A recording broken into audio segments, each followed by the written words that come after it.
Hey everybody, it's Pat. Getting started here to go on a road trip with the family. We're going to be going down to the Great Sand Dunes in Colorado. I've actually never been there before, but we're taking the Hummer and we are going to be towing our travel trailer as well. It's a 30-foot Jayco Whitehawk 2.4 MBH. We are right at the limits of the Hummer for weight. So something interesting, I've had the truck plugged in and it charged up to 100% because we're going to have to charge at least a few times on our way down. It says that it's at 100% because the charge now doesn't show completion time. And if I change it down and go back up, it still shows that. But when I go like this, what's my battery percent? Your battery is at 99%.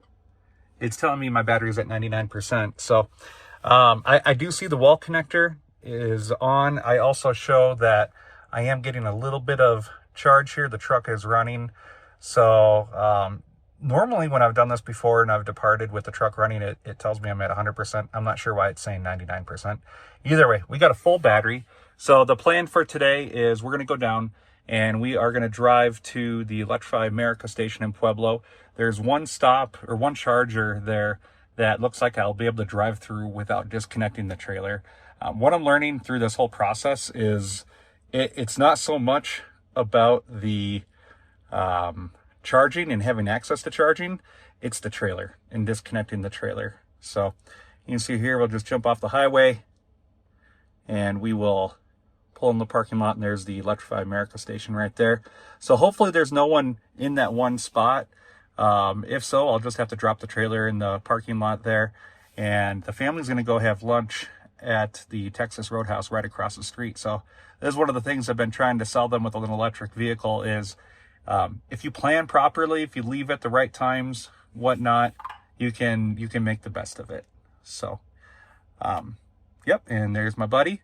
And we are going to meet a bunch of friends down there as well. So hopefully we don't run into any issues. So I just want to show a little bit about the room. My seat's pulled forward right now. My wife's seat is actually probably going to go more forward. So we have a 80-pound golden retriever. And it's tight back there, I'm not going to lie. But he'll be okay. So he'll turn around and lay down on the floor. So I just want to show some of the space here. We are gonna start heading out right now.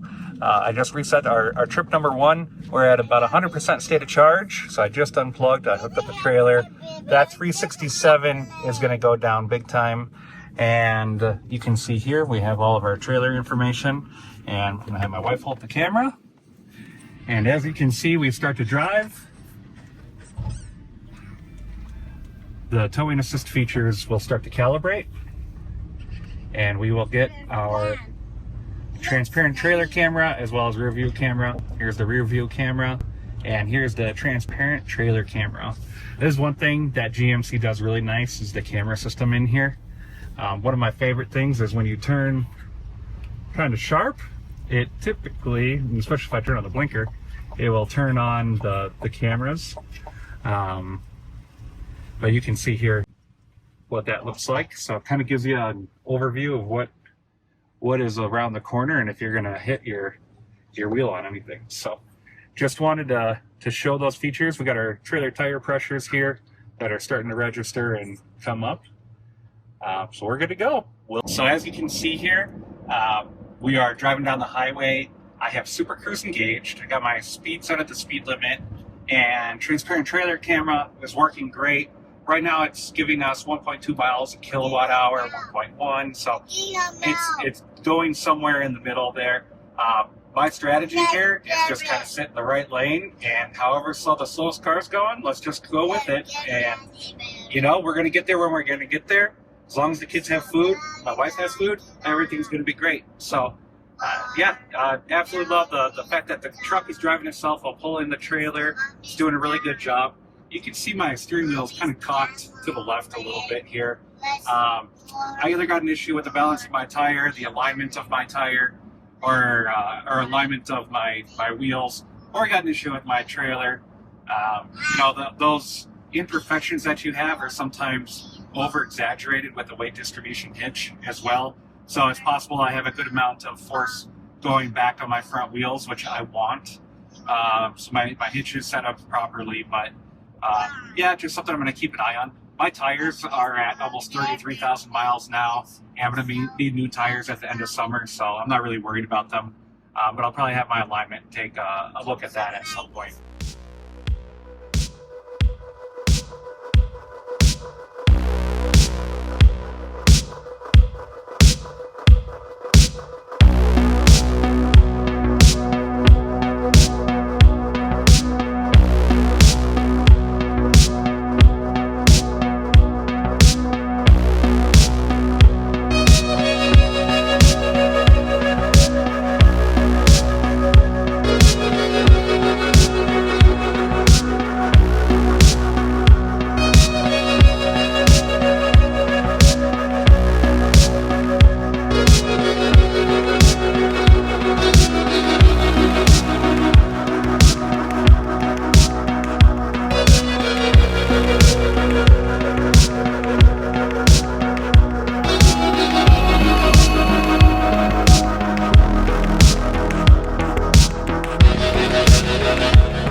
I want to explain a few camera views that we have here. Transparent camera is a really cool view. It kind of gives you everything that's happening behind you. But there's another view here where I'm going to call it the split camera view, where it's going to show the sides of the truck and the trailer as well as the rear view camera. If I tap it again, it's just going to show the sides. If I tap it again, it just shows the rear of the truck. So as you can see, we're pulling the trailer. Again, I'm following my strategy of going down and following kind of the slowest vehicle going down. And it's been actually a kind of nice drive, except we're being passed like crazy on both the left and the right all the time. But we're going through the heart of Colorado Springs right now. A lot of traffic's getting onto the highway from the off-ramps. So instead of having to slam on the brakes and accelerate, slam on the brakes and accelerate, it's easier just to stay in the middle lane here.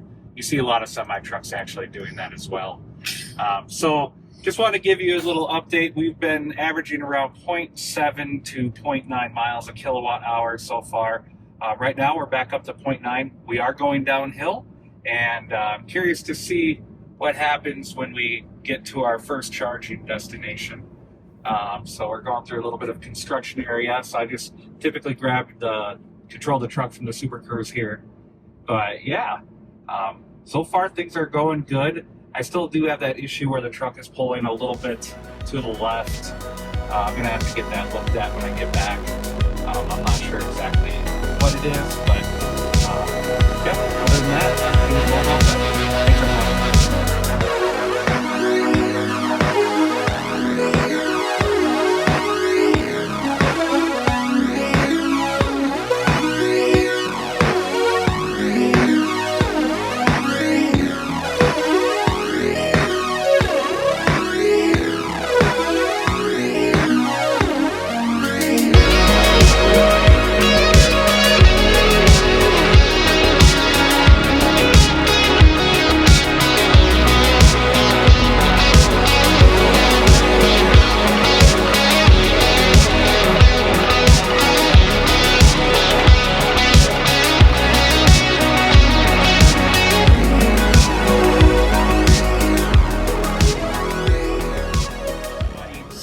just a few minutes outside of our first charging stop. We're going to an Electrify America. The ratings on PlugShare have really fairly high scores. I don't think I'm going to get a super huge 350 kilowatt charge out of it. My battery's at 53% when it'll arrive. That dropped down. We were at 60, then it went to 58. I sped up a little bit here because my daughter has to go to the bathroom. So I don't want to have to stop before our stop just because we're a few minutes out. But we're averaging 0.9 miles a kilowatt hour, which I'm actually pretty happy about. That's what I was planning for. I will say that I believe the wind is at our back right now. It's not very strong, but we've just been cruising down the highway here, and Super Cruise has been working really good.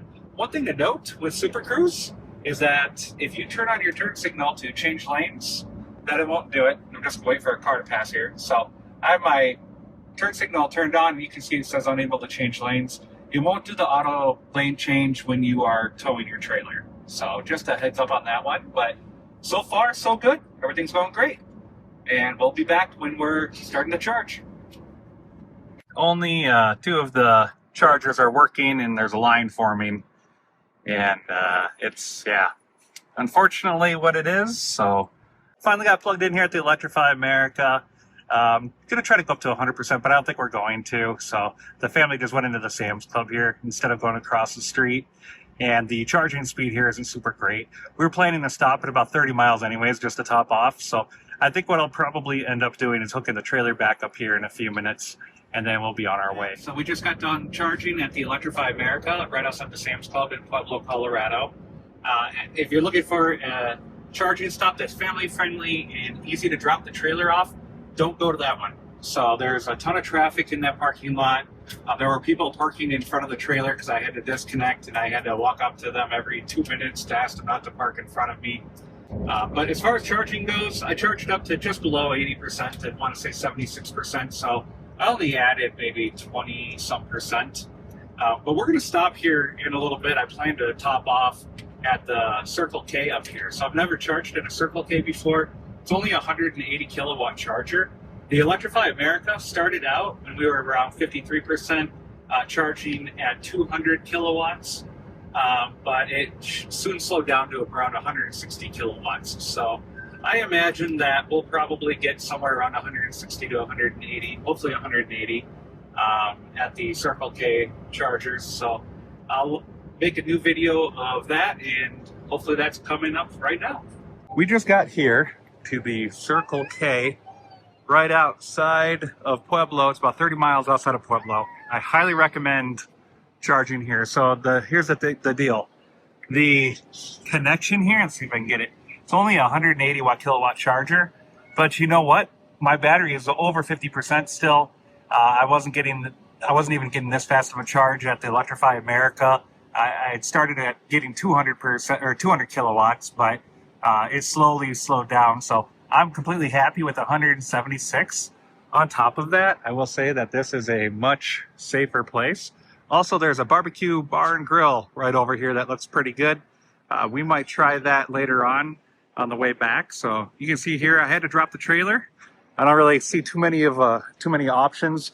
I did think maybe I'd be able to pull in here and I'd be okay. I just wasn't sure if the cable would have reached far enough back. Honestly, it probably would have. You can see some of the cables here, unfortunately, are just dropped on the ground. So they do have a CHAdeMO connector here, as well as a CCS one. So yeah, absolutely beautiful day for the Hummer. Charging today. So family's inside going to the bathroom, except for my son, my dog. We're gonna get out here and go for a little bit of a walk, but there you go. Thanks, everyone. Also, here's a quick view of what it looks like when you can't get the full station power and your vehicle's off. It'll actually list station power down here. Now, this is still pretty good charging speeds, especially at 62%. So I'm not unhappy with this. I just wanted to show you what it looks like if you get that bar. That means that you're not getting the full station power that the truck can accept, and that truck can accept more. And it just disappeared. So I'm guessing that maybe the truck can't accept anymore at this point. Yeah, pretty cool. Circle K, Colorado City. definitely recommend it. I kind of really want to try out this barbecue place too. Looks pretty good. I don't know if anyone's been there before. But one thing that I want to talk about is, should you have your car running while you're trying to charge at high speeds? I've done some testing. I've seen some videos from other people too. If your heat pump, which is what cools and heats the truck, as well as the battery pack, is running and it's super hot outside, I've seen some videos where it will divert the cooling to the battery pack and put it inside the cabin. And basically you can just shut off the airflow. Now I have mine running here. I can't really tell a difference between running and not running today. It's also only 74 degrees outside. So it's probably perfect temperatures for charging. But yeah, we're getting a okay charge right now. We are almost up to, what do we got there? 90, 80, almost up to 70%. So looking really good. I don't know if we'll charge it all the way up to 90. The way our route is telling us to go, it's saying we have an hour and 43 minutes left, 120 miles, or 102 miles. We'll get there at 29% battery. But, yeah, that could be accurate. So we have to go up La Vida Pass. So we're going to be climbing quite a bit with the trailer. And we're just gonna go ahead and top off here. So I think, from what I can tell, it's telling us we don't even need to charge anymore. I'm just gonna charge and top off a little bit because I don't want to have to run into Alamosa while we're driving around the Great Sand Dunes.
So we're pulling up here. We're about 14 miles out.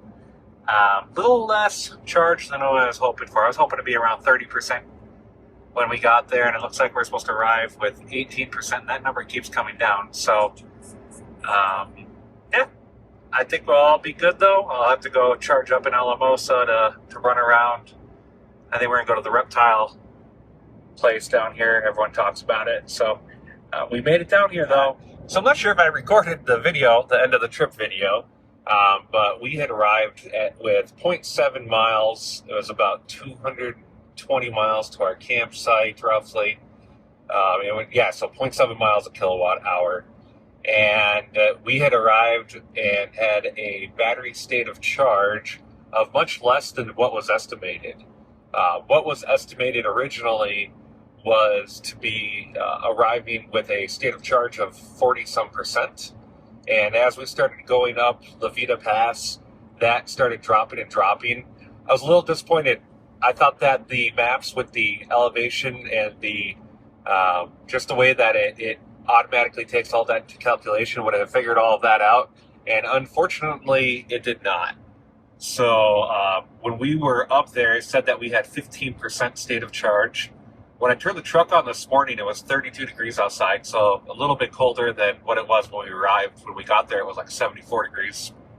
And it said the battery was actually at a 17% state of charge, so I was happy about that. I was worried it might have gone down a little bit.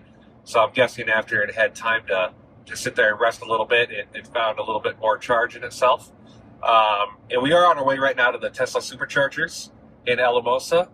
And you can see here it says we're going to arrive with a 7% state of charge. So one thing, when you navigate to a Tesla supercharger, it will not automatically start preconditioning for you. You have to do that. You have to go into the home button, energy, and then you have to click on the DC fast charging battery conditioning.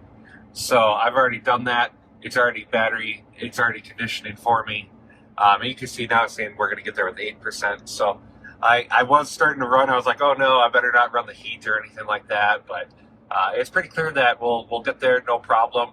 I have run the truck just a little bit lower than this, but not much. So this is really pushing it. To me, this feels like if you're driving your gas-powered vehicle and the little orange light comes on that tells you, you have like 20 miles left or 30 miles left, and you keep pushing it and pushing it. That's kind of how this feels. I guess what makes me feel better is it still says I have 8% state of charge. The little battery percent indicator down here did drop down into an orange state, so I thought that was pretty interesting. But yeah, I mean, it looks like it'll all be fine as long as the superchargers in Alamosa work, which I've heard that there's not any issues with those from what I've been reading. So I'll go ahead and record once I hook up there. All right, everyone, we are here at the Alamosa supercharger, and we're charging at 171 kilowatts. So we're going to be here for a bit. We were all the way down to 8% state of charge, and we're going to bring it up to 80%. Right now, it's estimating that we'll be done at 6:20 a.m. It's about an hour. I was hoping it'd be a little bit faster, but these are Tesla superchargers. This actually looks like a new site. It's really nice and easily laid out. One thing that I noticed over here was it looks like they have certain stations for Fords and Rivian as well on the other side here. I could be wrong on that, but just thought it was interesting that they're pulled off on the side just like that. Unfortunately, they don't have them for trailers. There's no pull-throughs here, which is, for me, something that I would love to see is more pull-through stations. They also have a blink or a charge point station here too. I'm not sure if these are free, but they're just J1772, so it's going to be super slow. But yeah, I have my NAX adapter plugged in with the truck, and I probably could have angled a little bit better, but it's all good. It's all plugged in. It's charging. So let's go ahead and see if within that hour we can get the Hulu app to work. Hey, one thing that I didn't point out that I want to point out, I know I made a video on this earlier, but here's my Starlink, and I have it connected via a US, or actually this one isn't the USB-C cord. I used a USB-C cord with a little battery inverter that I have at the campsite. This one is just a cigarette lighter cord, so it's just a 12-volt cord. But I have it running from the Starlink, which is attached to my panel with little suction cups. I actually need to reattach some. And it goes down here. I have it going under my seat, and it goes into my armrests there. So I actually ran it underneath the carpet here. But this really has been helpful on this trip. We've not lost internet connection at all, except for when I unplugged the Starlink. But yeah, I highly recommend it. I'll put a link in the video here too. Let me know if you have any questions on it. So we're still here at the Tesla Supercharger, and you can see we're at 75% state of charge. I might bring it up to 100% just so I don't have to charge too long tomorrow before we pull the trailer back home. But honestly, 80% is just a few minutes away, so I might just do that too, then just come back. So you can see here we're getting 244 miles an hour. It doesn't show that the truck is being limited by the station at this point. One thing I did notice is we were charging at about 147 kilowatts on the other charger. I moved over to this one over here now, which is more of a back one, I guess you can say. So it's kind of interesting, but the charge speed stayed the same. I tried shutting the truck off, turning it back on. Doesn't seem to be making any difference. And here, I'll turn it on right now. And you can see we're still at, so this one, what I found was over 50%. It went from about 147 kilowatts, and it went up to about 151. Now we're at 155. So the stations here didn't make a difference whatsoever. There's no one else here charging either. It's pretty early in the morning. But yeah, what's interesting is when I originally had this set at 80%, it said we'd be done at 6:20. It's now 6:18. Take a few minutes, I guess, because I switched stations there. So, it's pretty accurate when it comes to charging estimates.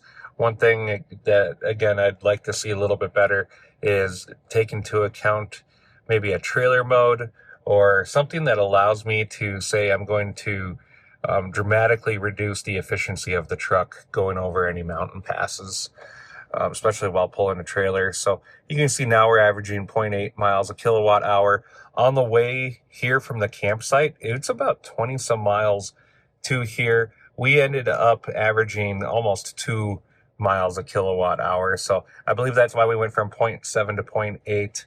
But I want to keep trip one just running for the entire trip here.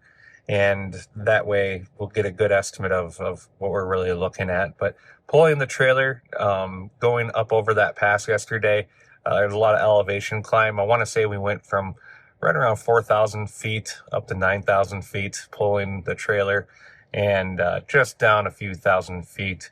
We regened a little bit, but not much. It'll be interesting going home. So I live at 6,400 feet, but we have some ups and downs, so we have to go back up over the pass. The good news is I kind of know where I want to stop, so I'll come here and I'll top off probably, depending on how much we drive today. And then I will, after that, end up hopefully just stopping once, and I'll probably do that Circle K.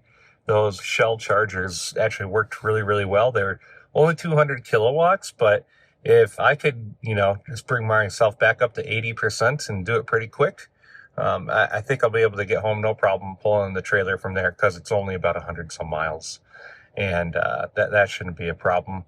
Now, one thing that I do want to point out, and I think most people know this, whenever you go to 100% state of charge, you are going to dramatically decrease your or increase your charging time. So if I were to set this down let's go ahead and bring it to 95. You can see we went from 45 minutes to 30, and then at 90 we'll be done in 15 minutes. If I were to bring this to 85, we'd be done in 5 minutes. So maybe what I'll do is I'll just bring it up to 90. The reason that I kind of want to just keep going is my family's still sleeping in the trailer, And if I go back to the trailer, I'll just kind of be sitting there in silence watching Formula One on my phone instead of watching Formula One on my phone here. So I figured I might as well just keep charging while they sleep. So here's a good example of trying to charge up to 100%. And you can see the charging speeds are just dropping dramatically, almost 100 kilowatts total. So we're now at 70 kilowatts. We're actually at 97%. There's a cool little screen here. It actually shows you your battery percent while you're charging, this little one. If I were to go to the energy screen, I don't think it shows the actual battery percent. So it, the whole UI of the Hummer is something that needs a revamp. The 2026 Hummers just came out, and it looks like it did get a revamp. I actually saw in the lower left-hand corner here of the new one, I believe it shows the mileage, and then up here it'll actually show your battery percent. I'm super hopeful that this UI is going to get updated, because it looks like it's, obviously it's just a software update, but I have a feeling that it's also a hardware update. Someone joked around on the Hummer forum that the computers in the Hummer were just leftover computers from, what we had before COVID, and none of them are powerful enough to actually run anything. And I kind of generally agree with that comment. It feels like that is the one area of this truck that is truly, truly lacking, is the performance of just the hardware in regards to the software for the infotainment screen. I like the look of it. The look and the feel I'm fine with. There are some things that I wish it did a little bit differently, but it's just not as responsive as what it should be in certain moments. And sometimes it seems like it's freezing, or you have to do the hard reboot by holding this down, the end call button down for about 15 to 20 seconds until the screen goes black. It's just something that I would love it if we could actually pay to improve not just the hardware in here to get the new software update. I would love to get the new 5G OnStar modem instead of the LTE connection that's provided from AT&T.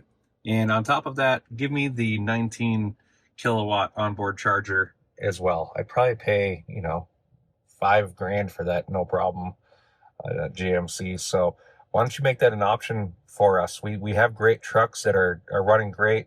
I have almost 33,000 miles on mine, and I absolutely love my truck. But there's just a few refinements that if you allowed us to get some upgrades here, we could keep this thing even longer and enjoy it even more. Not that we're not going to keep it, but we could enjoy it even more. So I would love to be able to charge my trailer or connect my trailer to my truck while I'm camping. And right now, since this is a 23, that option doesn't exist. They do make a little adapter dongle thing, and actually I wonder if I can find it here in the My GMC app. I am connected to Starlink on here, so I'm not sure if that's changing the speed or not, but let's see what happens if I click on the Shop Now button.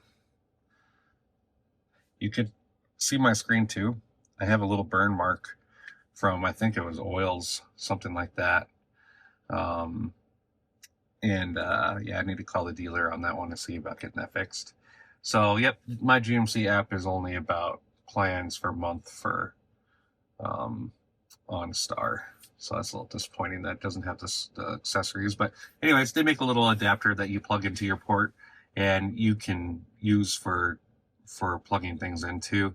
Unfortunately, it only works if you have the 19 kilowatt onboard charger. So let's see. So yeah, looks like we're pretty much at 100%. And there it goes. Charging interrupted or overridden. So we're done. That was pretty quick. All right. We'll see everyone. Bye. We're heading home from camping. So far, the camp trip was a success, I'd say. The charging situation isn't ideal when you don't have power at your campsite. I will say that. Especially depends where the nearest charger is in relation to where you're camping. For us, it was a 40-minute drive each way almost, which meant I used a lot of juice trying to get back and hooking up the trailer. So one thing I wanted to point out is wind really matters when you're pulling a trailer. So it matters when you're pulling a trailer regardless if you have an electric vehicle or if you have a diesel vehicle. What I'll say is we are heading uphill now. We're going up over La Vida Pass here, and we're climbing in elevation. And from a kilowatt per hour, if you want a panel bring your on, we are just below 1 kilowatt an hour, which is actually really fantastic given that we're pulling our 7,500 pound, 7,400 max gross vehicle weight rating travel trailer up the hill. The wind is at our back right now, and our trailer is acting like a giant sail, so our efficiency should get better here. Even as we're climbing, which is kind of crazy. One thing I want to point out too is that this estimate, when we pulled out of the campsite, started at 49%, and it has slowly gone down. We're now down to 35%. So we should be fine making it to our next charging stop. We have 66 miles to go, about an hour left. We have, just over 50% battery left. So, yeah, it'll be a little close, but you know what? We'll get there okay, and we're gonna try to just charge once on the way home, and we'll go from there. So thanks everyone. We're on our way home from the Great Sand Dunes. We're charging the Hummer up here at the Circle K in Colorado City, and getting pretty much full power out of it. 100 and whether the glare is not great, there it is. 178.9 kilowatts, 180 kilowatt charger, so pretty happy with it. The process is really easy. I signed up on the application before we had gotten here on the way down, and it's probably one of the quicker initiating chargers that I've seen. It's pretty crazy. We got a Ford F-150 towing a Lance here. They say they're getting anywhere from about 100 to 150 miles max. I want to say you referenced 100 miles more than anything. Yep, we had to drop our travel trailer again, so it's back over there, unfortunately. What's also crazy is the amount of electric vehicles here charging. So we have 3 that are hooked up right now. And what's interesting is a lot of these connectors are CHAdeMO. So a lot of the spots are unusable for people. I'd say this station is actually maxed out, which, talking with people that stop here frequently, they say that they've actually never seen this before. So pretty interesting, but you know what? Everything's going good. We're going to charge up. We're going to try to get home in one charge without having to stop again, which I think we should be able to. But unfortunately, we're going to have to charge to 100% to do it. You can see we're limited here by the station power, not the vehicle. So that's what that little line down there means. As the vehicle needs to slow down, that line will go away, and the vehicle will be limiting our charge speed. It's telling us that we're going to be done at 1:35 p.m. It's 12:37 right now, so just an hour to charge. But you know what? I'd rather spend an hour here. We picked up some of the barbecue from across the way there, and yeah, we would rather just unhook once and go ahead and get home and just charge at home rather than having to drop the trailer again somewhere else. So far this drive home, much better experience than the drive there. But we'll see how it goes. It's also really windy today. I'm sure you can tell from the microphone, but the wind is actually more of a tailing quarter wind, I'd say. It's out of the south-southwest, maybe west-southwest, but that's much better going up the highway than headwind. So we've actually been getting pretty good efficiency on our way down so far. I'll make another video once we get home and make sure it's in here of our efficiency when we get there. So let me know if you have any questions, but so far, towing with the Hummer for a travel trailer has worked out really well. Almost home. We're about a mile from the house. This last leg, we've driven 118 miles roughly and averaged 0.9 miles a kilowatt hour. Took us just under 2 hours. And yeah, the way home was actually a lot easier than the way there. We only stopped once to charge at the Circle K. It was 180 watt charger or kilowatt charger, and it went super smooth. The family hung out in the back, as you probably saw earlier, and this has actually been probably the easiest part of the trip so far. We're going to get home with over 30% charge left, so plenty of charge. We actually could have unplugged sooner, just because we were ready to, or I was ready to go, but we were still getting the kids all ready and going to the bathroom one more time and just getting things cleaned up, making sure the dog was good. So, you know, family road trips, it's actually pretty easy. The biggest thing I would say is disconnecting the trailer is kind of a pain, especially when you kind of have to leave it a little bit away from the chargers. But all in all, it worked out fine on average. So this trip, we went just under 530 miles. So let's call it 525 miles. And we averaged 0.9 miles a kilowatt hour. So that was actually what I was hoping for. And it's good to see that that's what we got. I will say, I don't think it would have been as good as if we didn't have the wind that we had today. We definitely had a wind coming right from behind us, and it was a really, really strong wind. It was probably coming more from the south, I'd say the west-southwest, and you know, we were heading north. So yeah, it definitely gave us a big boost in energy, and we just kept our speed around 67 all the way. We were getting passed by everybody, but you know what? It's a nice, comfortable ride. Super Cruise drove us home most of the way, and you can absolutely take your travel trailer on a trip.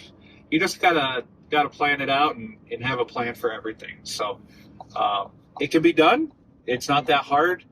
For us, one thing that I've learned is don't charge often. Charge as long as you can and disconnect the trailer as minimal or less frequently as you can. In addition, I'd say that make sure that wherever you're going, you have electricity, because that makes it a lot easier to get back on the road again. It also makes it easier for camping with your trailer and kids. So hope you all enjoyed the video. Let me know if you have any questions, and take care.